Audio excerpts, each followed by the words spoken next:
Welcome to Tell Me Your Story. New paradigms for a new world where we're giving you choices and knowledge of those choices to help make your dreams come true.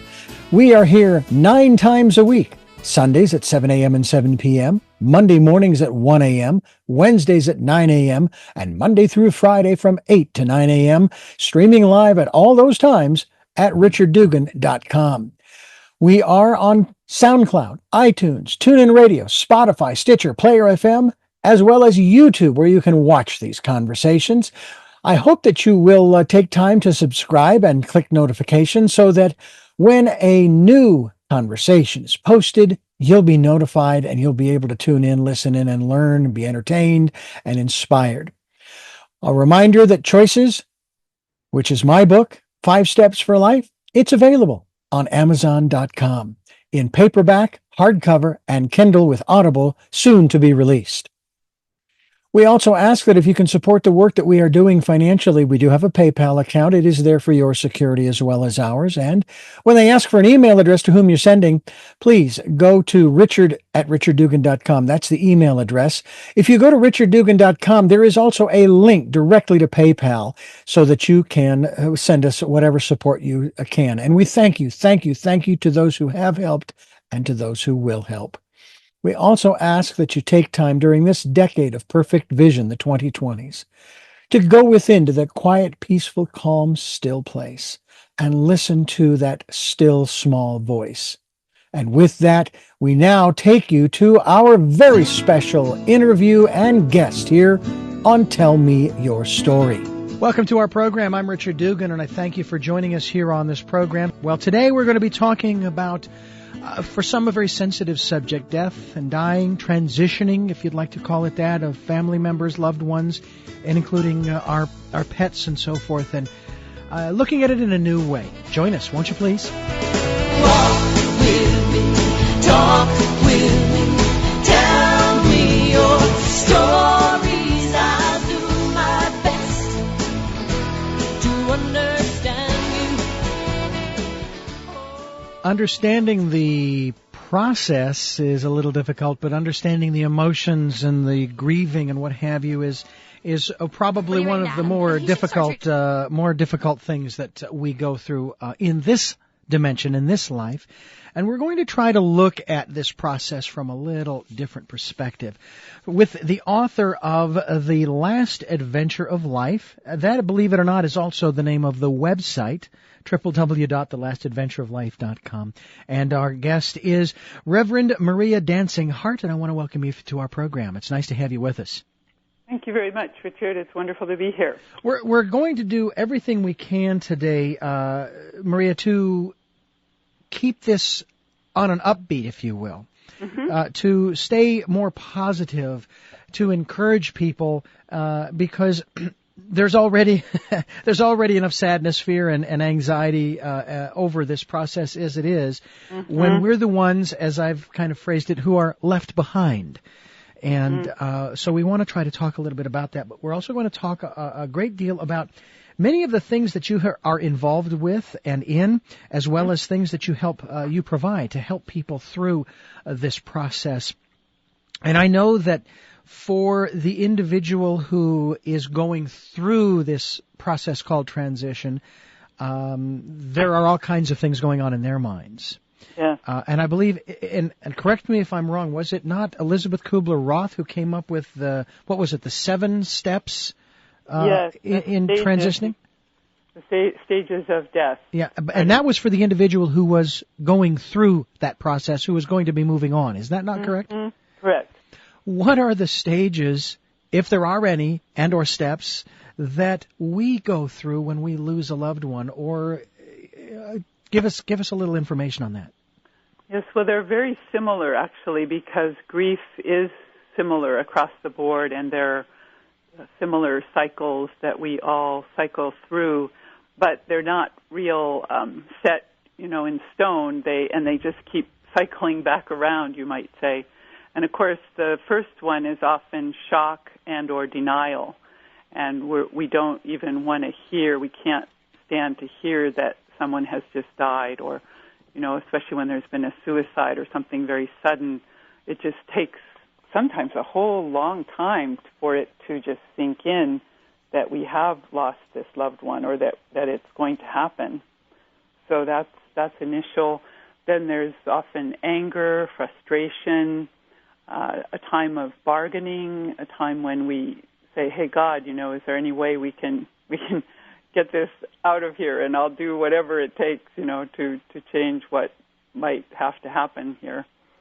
And then in the end, there's often acceptance and a sense of, resignation even. Well, and depression can come in before that, too. Mm-hmm.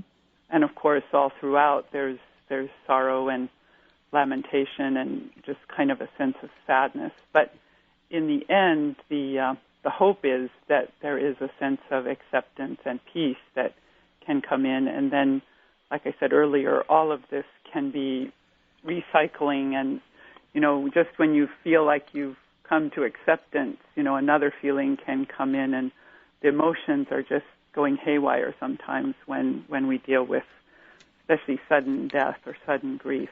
I know that with each experience, we have a different series of emotions because we have a different connection with that individual or that being. Yes. I can still recall, it's amazing how vivid the memories are of, as a child, being asked to leave the church at my grandmother's funeral mass because I was just so upset. And yet another experience when I was 22, 23, thereabouts, a close friend of a coworker at a radio station I was working for passed on, and I had this feeling of, oh, wow, he's everywhere now. He's not really gone, Right, It's amazing the dichotomy there. Yes, yes. Now, you have a unique perspective. And then you were in a very different place in your life. You had grown and evolved so you could see it in a new way. I remember that after my mother died and thinking, well, the good part here is that I can contact her now anytime, anywhere, because we had been apart physically, so it would take a phone call or a long visit, far away trip to get there to see her. But now I could talk. It was cosmic. It's like she's just a thought away. And I would have conversations with her as I was driving up and down I-5 to my classes and so forth. Yeah. And you have a unique point of view because you were raised in Japan. Correct. Now, I have the distinction of being conceived in the U.S., born in Japan, born in Tokyo, Japan. So I say I've been a bridge builder before I was even born. And that's one heck of a long bridge, too, by the way. Yes, it is. Well, and then we've had a war, that tainted the whole thing. My parents were actually supposed to go to Africa, and 6 months before they were headed there, they got a call asking if they would go to the enemy country, you might say, and they had to pray about it before they accepted. Oh, my goodness. Yeah, so this was only a few years after the war, in 1954, I guess, they were headed over there.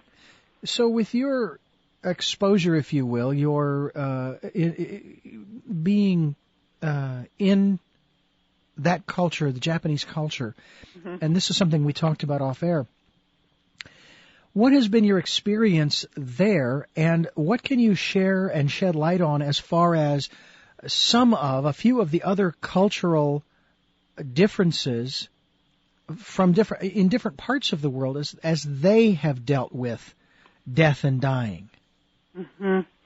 Well, I know in Japan, I have, speaking of memories, I have a distinct recollection when a classmate of ours in elementary school was sick and dying. Well, he was very sick for quite a while, and we made tsuru, peace cranes for him because the crane is a reminder of longevity and health and vitality. So I remember that's when I learned how to make the peace cranes, and we did this for him. But then after he died, we all were surrounding his home as the Buddhists came and did a ceremony for him with chanting and incense and all of this.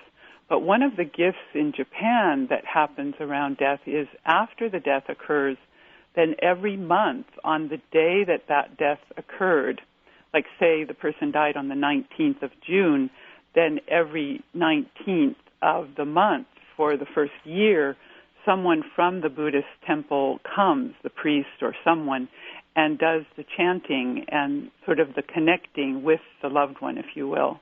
So there's this therapeutic remembering, that happens on a monthly basis. And then there's the connect with the priest and with the religious person, if you will. So there's like that healing and repetition and connecting with the other side that happens in a natural and ritualistic way that I think is probably very helpful and very healing for people. And many cultures have their own ways of honoring the time around death. Like in the Native American tradition, the 3 days before and after a death is considered very sacred. And those times, people are encouraged to be quiet and reflective and just thoughtful around the person and around the death. Of course, in Ireland, you have the wake, the time of remembering and celebrating that person's life. And, many cultures have wonderful ways of remembering, and this is key, I believe, and also honoring the grief and creating space for as much crying and wailing. I think of the wailing wall they have in Jerusalem, how helpful to have a place where people can go and pray and wail and let the emotions out. I think in our culture we can become so staid, and we think that people are weak if they cry, and, oh, you got to buck up and get over it. Yeah, get over it, and get back to busyness. Well, just getting back to business as usual doesn't cut it because, business is not as usual. And you expend a lot of energy pushing all the emotions down and acting as if you're fine, and you're not. Yeah. So I really value the cultures. There's a African tribe that a woman named Sobonfu Some, she speaks of this, an African tribe where you are really encouraged to grieve after you've grieved. And people, her relatives would ask her, have you grieved? Have you cried enough yet? Can you imagine having someone say that to you here in the States? Yeah. Oh, yeah. Instead of, stop that nonsense. Don't be a weakling. Don't cry, as if somehow being in touch with your emotions is a bad thing. I remember the experience my wife and I had after traveling to Ireland. We'd become good friends with some folks over there, and we were calling over there in September after having been there in February of that year, and we were told by the husband that the wife, whom my wife became very close to and close with on our journey there, had passed away. Mm-hmm. And he began describing, and maybe it was his daughter who had described anyway to us the process that there was the wake, and it went on for a week. The body was there in the home for an entire week, and people were going through the house almost nonstop. And this was a small little community of I guess about 12 or 1,300 people. But the week that we were there staying in their bed and breakfast, she was going to a funeral almost every day. There's something about a close-knit, small community that they face death and dying differently than in a big city. Yes. Talk a little bit about that.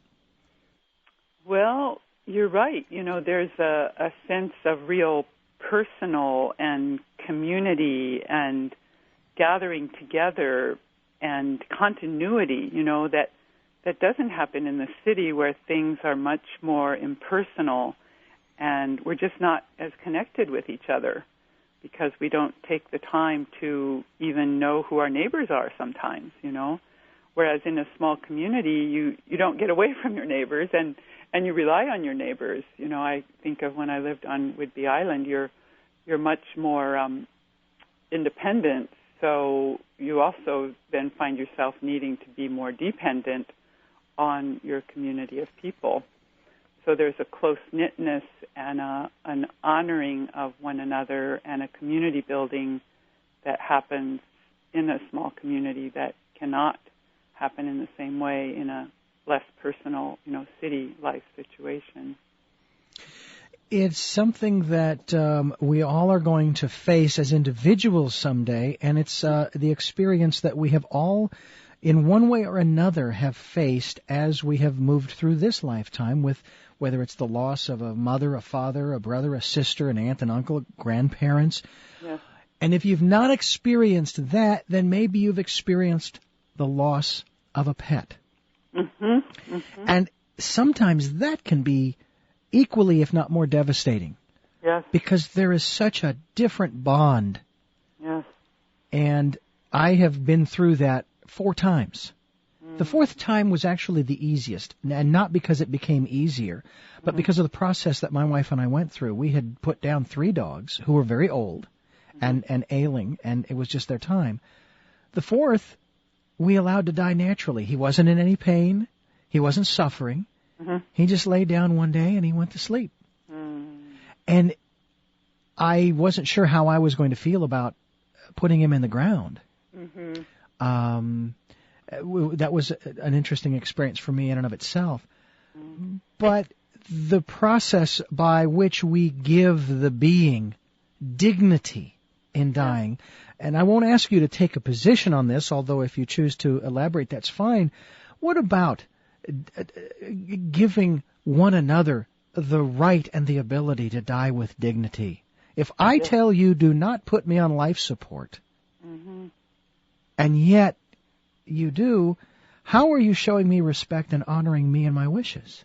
Exactly. Let's talk a little bit about that. Well, this is what's so beautiful about hospice, is that hospice is understood that we will not, prolong or add to the life of a person. And this is what's gotten us into trouble in our culture. Rabbi Shachter Shalomi of Boulder, Denver, Colorado, talks about this. He says that one of the reasons our culture has gotten so hung up about death and even birth is that we have pathologized death and birth by taking it to the hospital.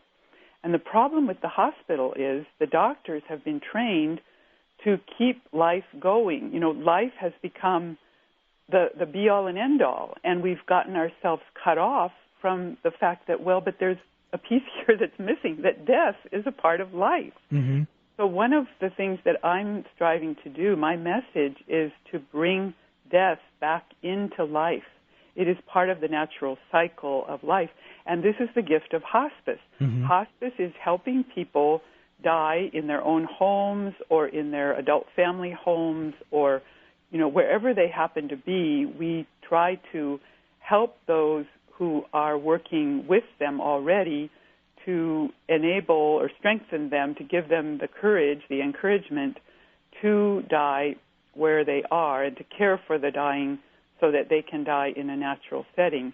And I think of a woman who really the title of my book came from. Her situation was that she was in her 70s, she had lung cancer, and she really had lived a full, a challenging sometimes, but full life, and she was ready to die. So she was on our hospice, and she chose not to eat. So she was no longer eating. She had oxygen because of her lung cancer, and she had liquids still, fluids that she was taking, but she was no longer eating. And one day she talks to me and she says, Maria, I'm looking forward to the last adventure of life. And I thought, wow, those words just rung in my ears. I thought if everyone could look at death as the last adventure of this life, then we don't have to have that fear around it. And lo and behold, she had one of the most peaceful and amazing deaths ever. Her family would gather in in her room in the evenings for the Mariners games. The Mariners were doing really well in that season, and I'm sure they won that night. They had an unusually large party in her room with lots of grandkids and, the whole family. Well, after they all left, she made one phone call to one of her daughters, and it was kind of a good night call, but also a goodbye call. And sure enough, an hour after that, she took her last breath. And it, even the hospice doc was surprised, because she went so graciously and so smoothly. But I maintain that it was partly anyway, because she had no fear. She was really ready at peace. And, in fact, she had told me a day or two before that, Maria, my tummy's kind of gassy and I'm just not comfortable anymore. I'm really ready to go. So we were praying, and she had a Lutheran church, I think, they were all praying for her to go. And lo and behold, she got to go.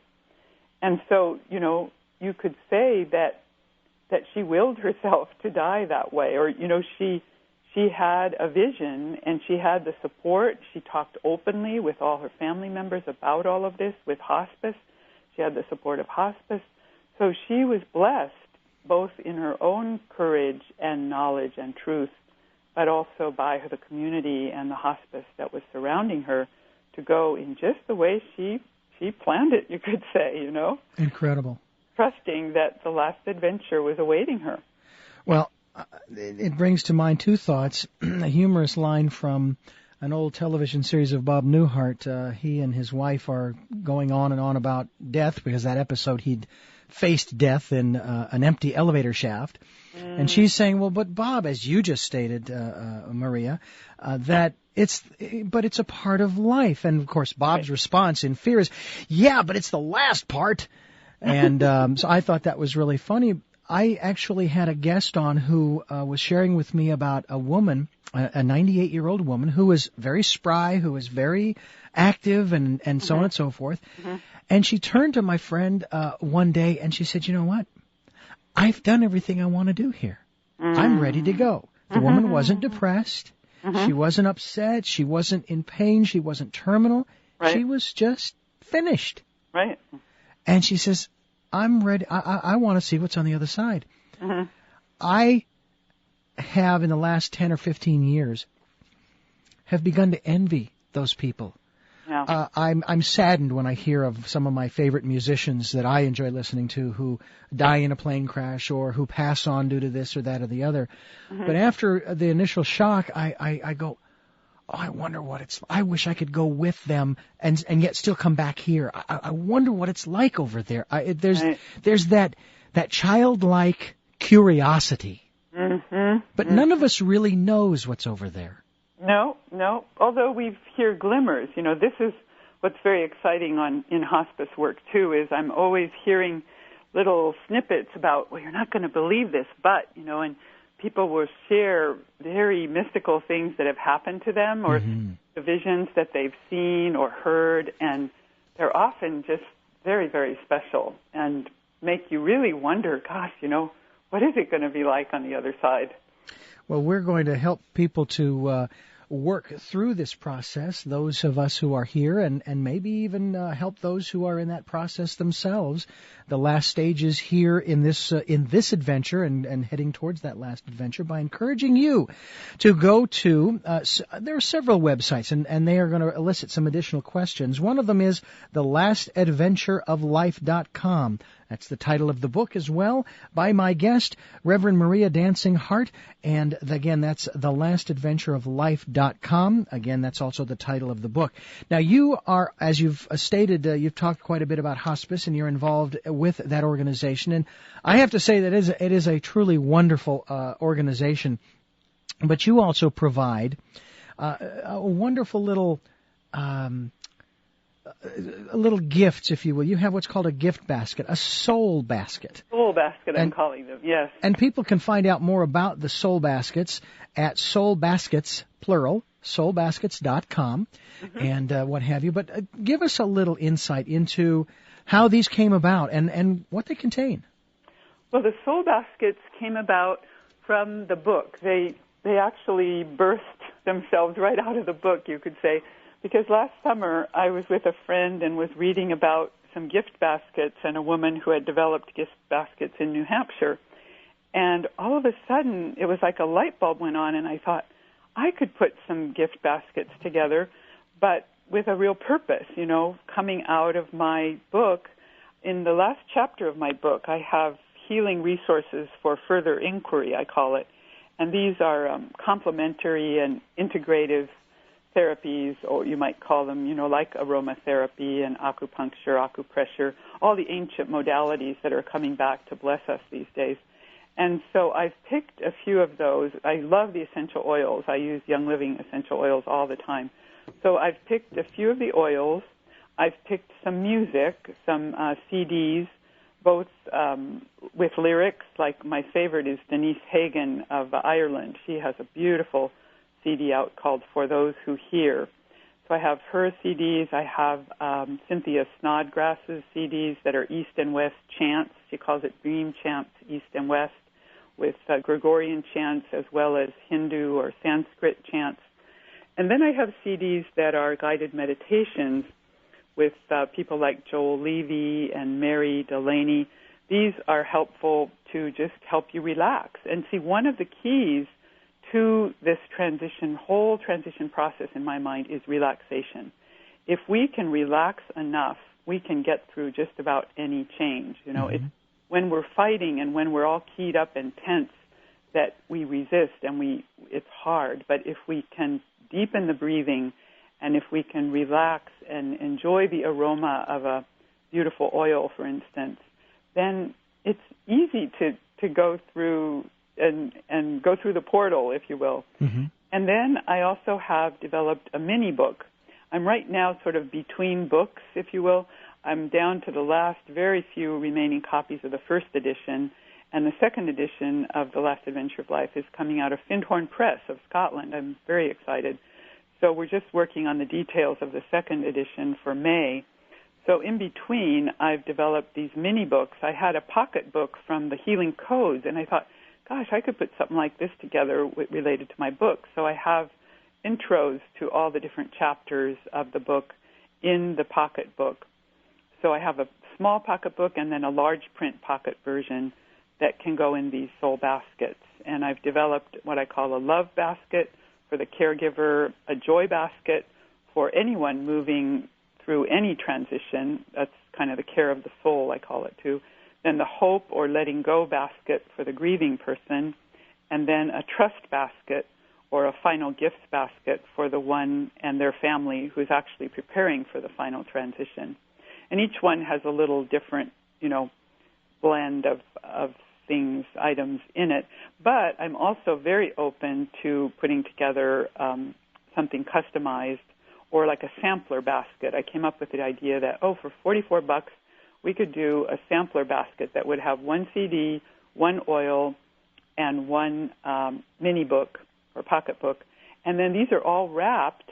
I wanted to bring the Japanese flavor to this. So instead of a typical basket, I'm using a furoshiki. Now, a furoshiki is a beautiful Japanese cloth that traditionally you carried your gifts in. But it's become something that you can carry anything in. It's just a piece of cloth. You put your items in the middle. You could even take it to the grocery store and pack your groceries in it. So it's a wonderfully green way to carry your belongings. And so every basket will be wrapped in one of these furoshiki that I get directly from Japan, actually. I've found a fellow who's been very helpful in getting those to me. So That's it's wonderful. Very multicultural experience, if you'd like I'm calling them gift baskets with a soul purpose. I like that. My soul baskets, yeah. Well, two things that I want to address, but first I want to let you know you're listening to Tell Me Your Story. I'm Richard Dugan. My guest is the Reverend Maria Dancing Heart. She has written a book that is in between printings, if you will, or editions, but it is called The Last Adventure of Life. You can go to the website, thelastadventureoflife.com. She also has available, as she's just described to us, these soul baskets, soulbaskets.com, www.soulbaskets.com. And we are going to be talking here in the second half of our program about a lot of other areas in regards to transitioning.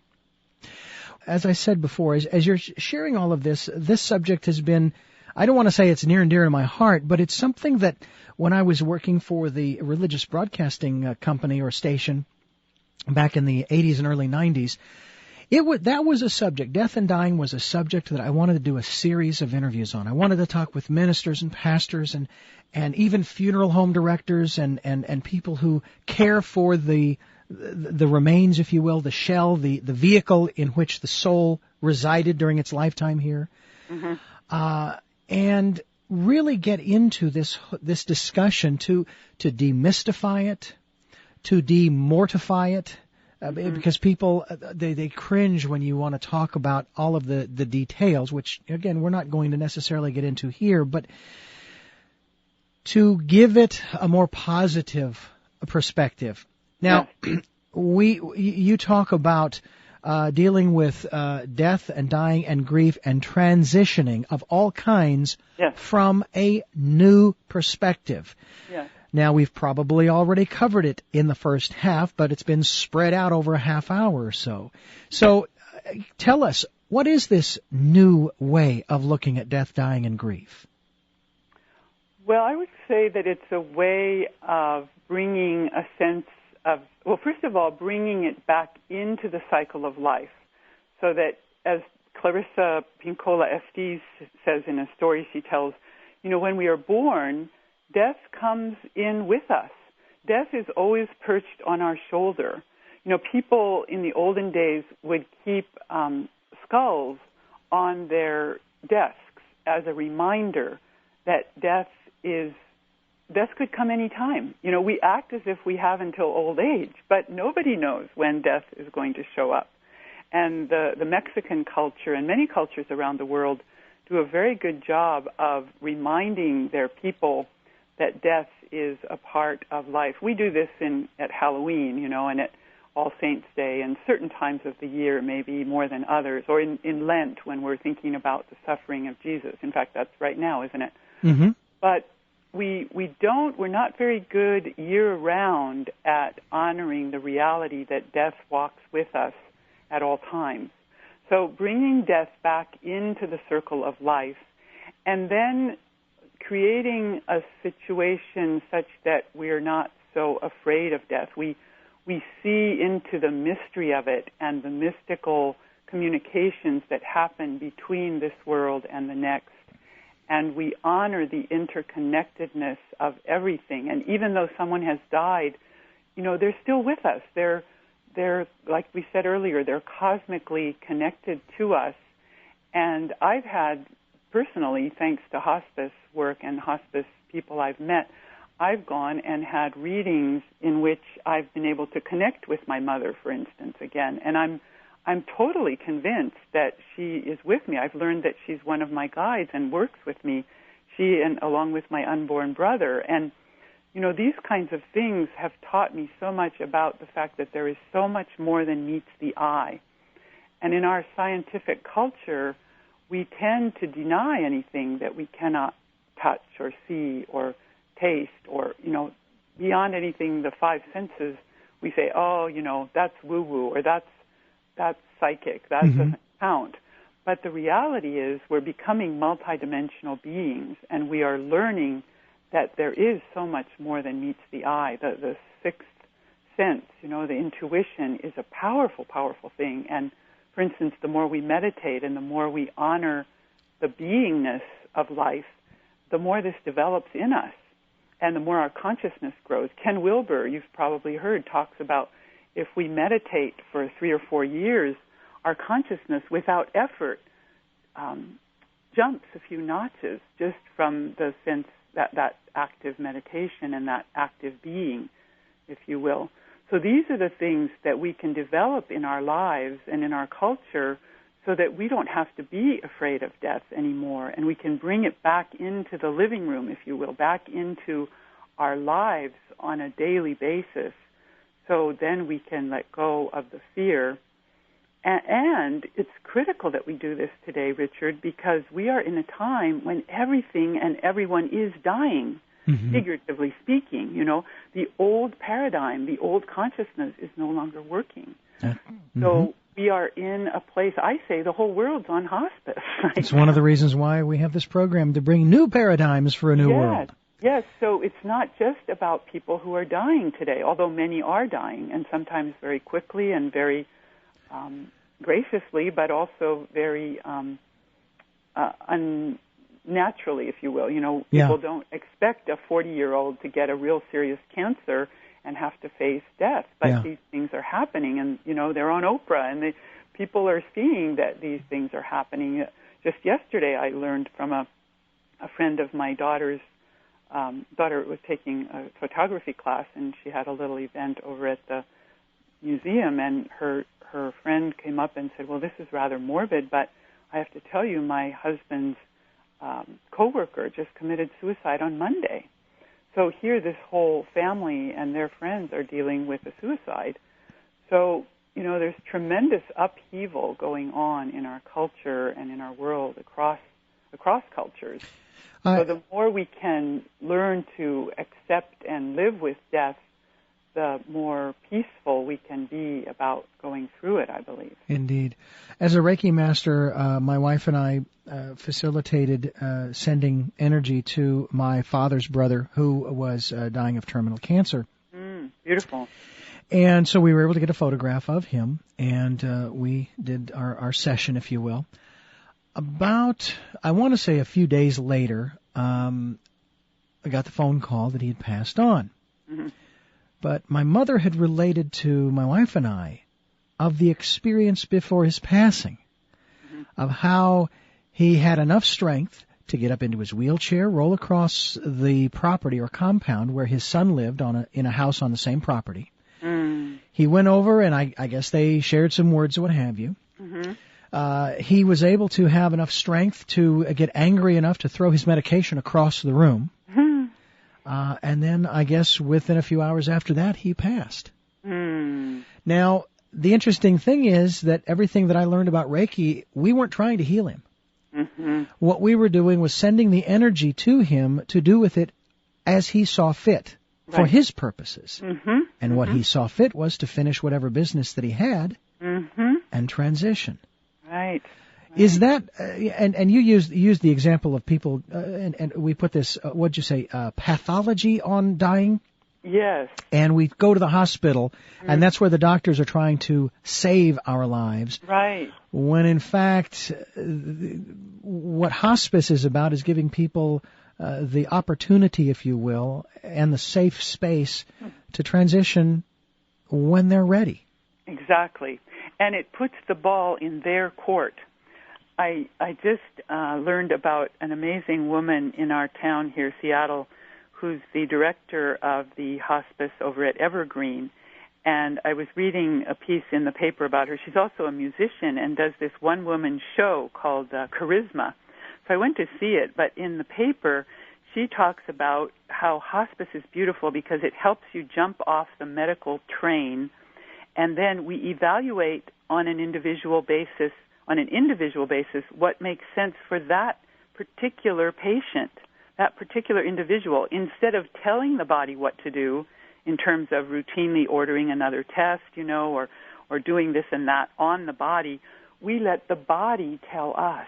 And I thought that is so true from the spiritual perspective, too, because I've done spiritual and bereavement counseling with hospice, and this is what we do. We don't go in with an agenda to tell the person how they should believe or what they should do or say. We hear them. We hear all the individual, collective, different individual, particular stories, and then we help them strengthen their spiritual beliefs or help them with their particular questions or issues so that they can bring a sense of closure and a sense of peace or a sense of encouragement to help them get to the highest level they can go as they're transitioning. What about the experiences upon children?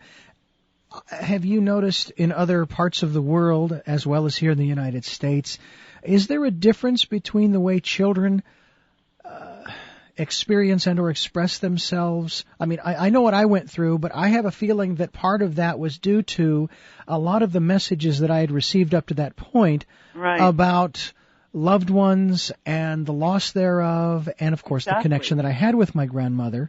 Exactly. As opposed to the messages that I received up to and including the time when I was 23, when this gentleman, this woman's husband passed away, and I had that elated feeling of, he's everywhere, he's not really gone. Mm-hmm. So somehow I made the transition. Maybe there was some more of a distance between myself and this gentleman as opposed to my grandmother. But I'm wondering about children around the world. Do they, is it still just as universal? They still suffer just as much? Well, I think children really are our teachers. So often we think we have to take care of the children and explain things to them, but then out of their mouths pop these things that are so, wise. And so, but Grandma's with us all the time now, or the children will just come up with the most amazing things. And I think what I realize from this is that they are the ones who are close to Spirit. They just came from Spirit much more recently than we did. So if we give them the space and don't try to be the killjoy, and take it all away from them and don't write the Spirit out of them, then they can be the teachers to us. And this is why it's so important to allow them to come to the funerals and allow them to be with us through the dying experience and not try to protect them. And I think we're getting better as a culture here because we do honor and allow the children, or sometimes we might let them make the decision as opposed to saying, oh, you're not allowed, or you're not going to do this. But we bring them into the decision-making process and let their wisdom guide us, too. So it becomes a two-way street, and we really see that our children have so much to teach us around spiritual matters. I've certainly found this true with my own daughter.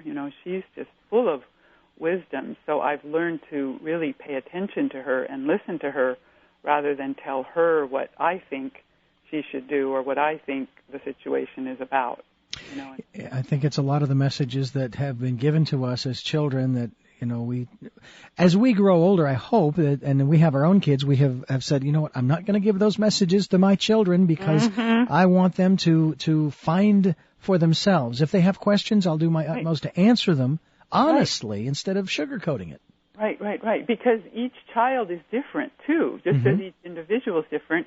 And, one child may love to go to church and Sunday school and really gets a lot out of that. Well, my daughter happened to be not that way. I was a minister, but she wasn't really getting a whole lot out of church and or Sunday school. So we started attending a more Native American style circle, and she loved that, and she told me that. So that's what I encouraged her to go with me to more than church. I didn't stop going to church, but I recognized that there was something in her that lit up with more the Native American style where everyone is honored and the wisdom is shared rather than more a top-down approach that might happen, when somebody's preaching a sermon at you or somebody's teaching you in Sunday school. So you need to honor what each child, where they are and what needs they have, too, and take that into consideration. If there can be such a thing as a favorite story of death and dying or transitioning, mine would be my grandmother's, in spite of the trauma that I experienced as a child, because it was years later that I actually, and I still recall this dream to this day, that I had of her. I was doing things that I at that time, I wasn't capable of doing. I was driving down a freeway in a van, and I turned off into the forest, and I came across this meadow, and there was this house, and I went in the house, and there was my grandmother. She didn't say a word. I could see it in her eyes. She gave me a hug, and at this point, that's all I can recall of that dream, but it was something that has stayed with me ever since I've had it, that reminds me, just as you said, that she's with me always. And she is, truly. Once we're connected, we don't even have to be connected on earth. My mother, I mentioned my unborn brother. My mother miscarried later in life, and this is what came up when I had the reading with the intuitive. But what came through was after my mother started sharing, she was writing down, I've met my son. Well, she had just shared something about a miscarriage. It turns out that miscarried child was a boy, and we were only 3 girls, see? So here this son on the other side, my mother has now met him, and she proceeded to tell me that he is one of my bereavement guides. Oh, wow. So here I've never even met my unborn brother, okay? But he is helping me in my spiritual bereavement work. So from that day forward, I write about this in Chapter 8 of my book, but from that day forward, I tell you, my life was never quite the same again because I really realized, there is so much more than meets the eye. I mean, who would have thought that I had an unborn brother who was guiding me on a daily basis in my hospice work? Yeah, well, we just don't know Wow, what influences there are that are assisting us and supporting us. By the way, I was quite taken by the fact that, and you told me since that this is part of the book, The Last Adventure of Life, that there is actually a peace crane in the book. Oh, yes. Well, that's my, see, I've been a peacenik, you might say, since way back. And I guess having been this bridge between the East and the West, or Japan and America, since I was young, I truly yearn for the day when the world will be at peace. And then this peace crane has always had a special place in my heart because I've learned to make them doing the origami. And, of course, back when my elementary school classmate was dying, we learned how to do this. So it's just sort of second nature for me to use my hands and to get beautiful origami. I go to the Daiso shop, you know, the Japanese dollar store, and find these beautiful origami for inexpensive. And then I just doodle and make them with my hands. And then now I've gotten so that every book that goes out, I make sure, well, and every soul basket that goes out, too, the peace crane is going to be on the card. But a reminder that, you know, peace starts with us. Peace starts within each one of our hearts.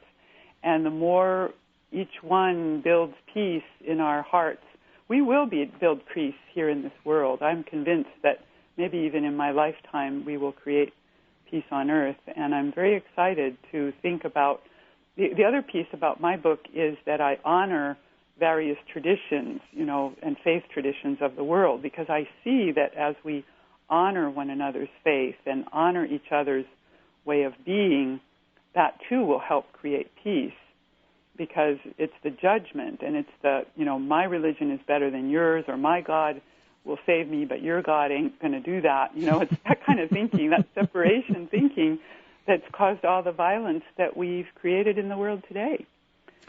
People so, you know, it's time to let that all go and bring the unity and the harmony back. Well, I believe that I'm hoping that in my lifetime as well that we can indeed achieve that, and that's part of the hope of this radio program, to bring about these new paradigms, these new ideas, beliefs, concepts, principles, if you will, whatever you want to call them, to create a new and lasting world.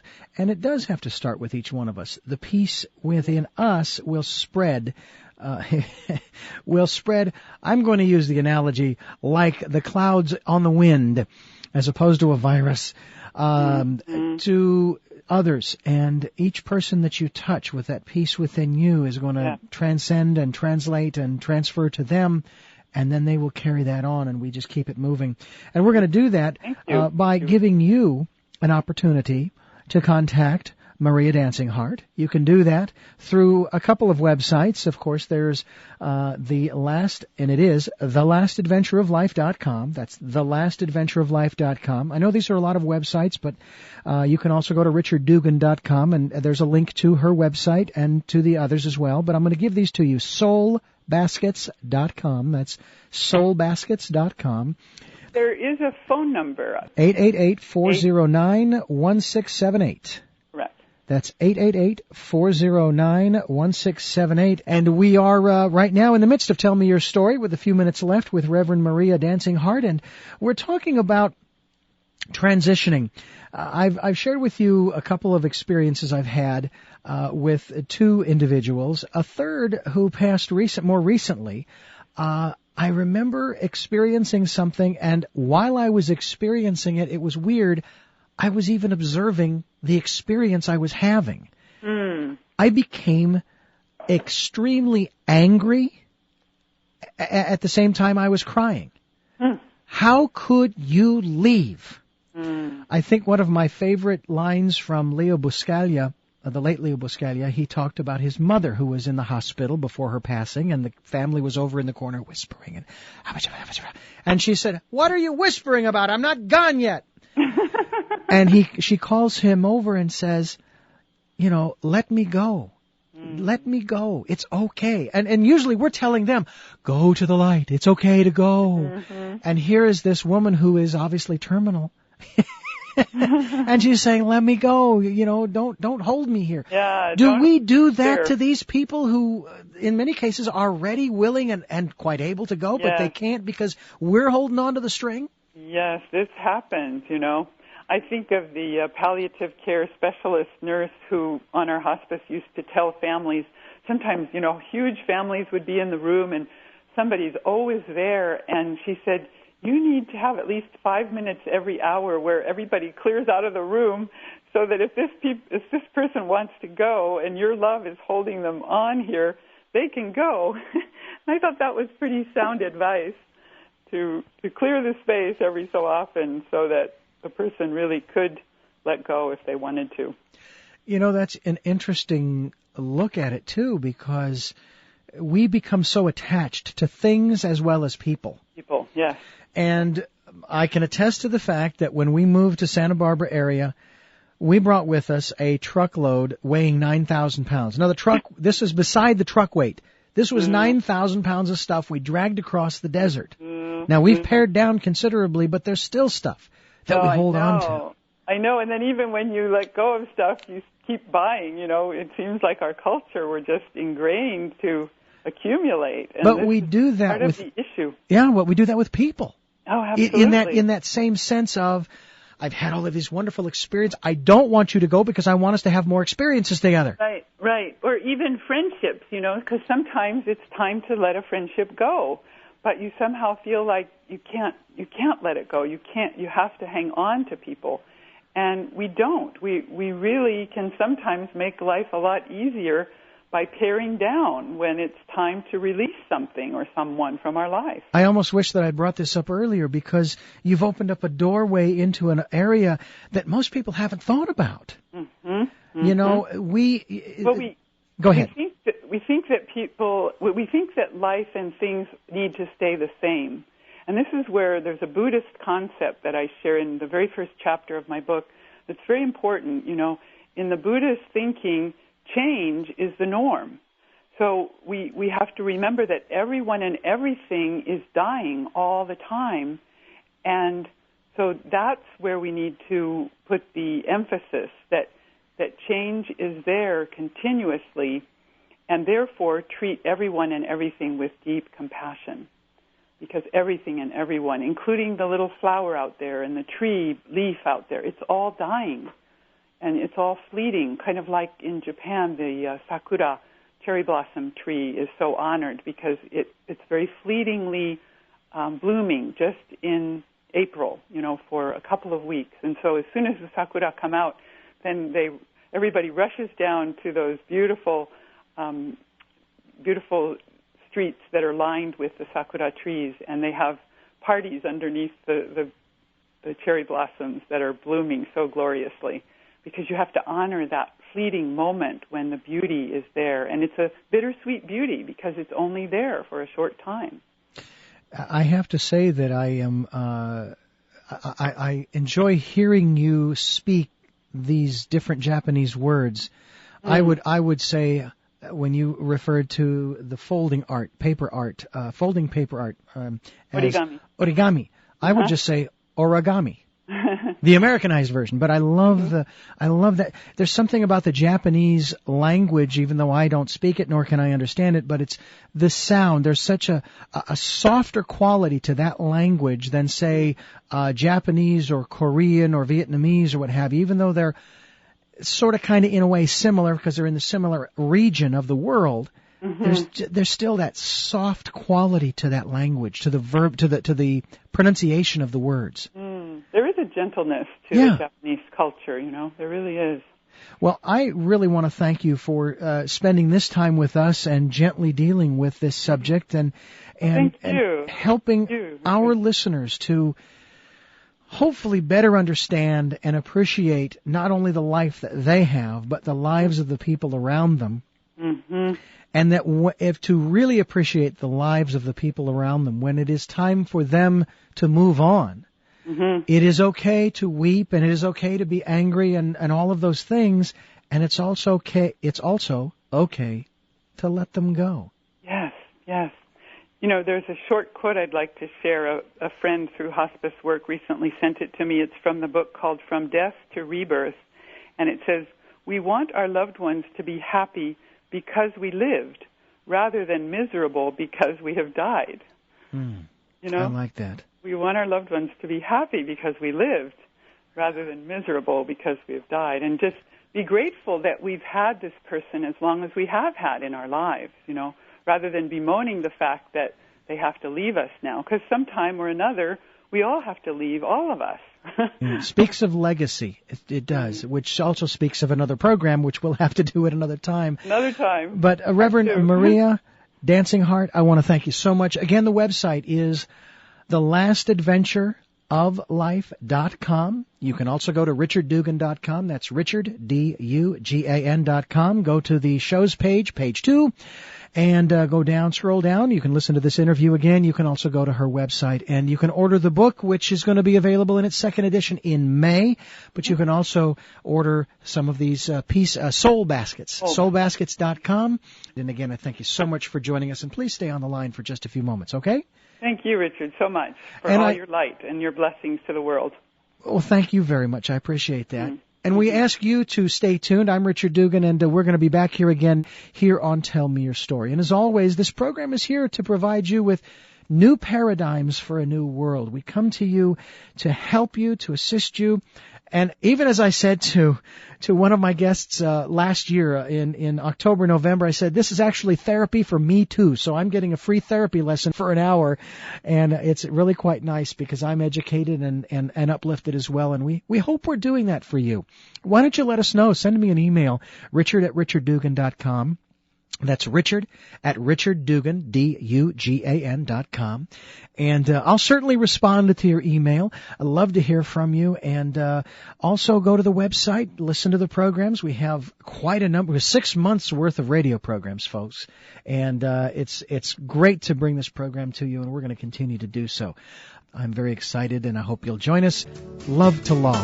Have a great day.